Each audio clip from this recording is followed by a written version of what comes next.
教恁安全过马路五体步。第一步，停人行道，莫强行。第二步，爱看车红灯。第三步，下营高中的学生分别以国语、台语、英语的行动剧推广人本交通、停让文化宣导。学生透过趣味生动的剧情，提升市民大众交通安全意识，形塑个人的停让文化。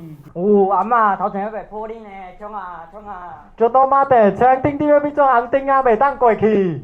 当我创啥？你过到去看啥顶你？你到厝当来教你啊？吼，交应该交我转来，甲你脚拄拍灯。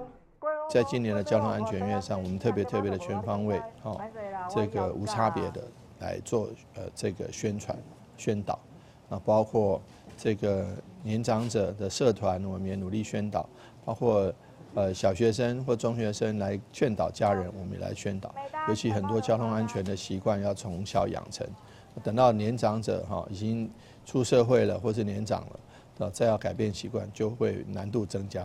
因此呢，我们特别的在交通安全院努力来做宣导，而且不只是交通安全院，平常都要宣导。除了宣导之外，也严肃执法。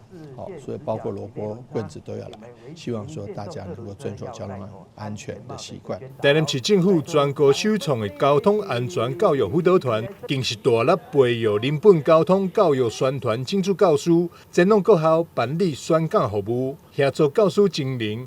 并将交通安全课程列入学校总体课程计划当中。另外，交通部将9月定为全国交通安全月，市府配合中央政策，以车辆慢看停、行人安全行为宣传的主题，希望各校拢会当落实课程的执行，活动宣导，整合资源规划户外交通安全教育体验课程，透过亲师共同协力，培养囡仔终身受用的交通安全素养。记者张秀维采访报道。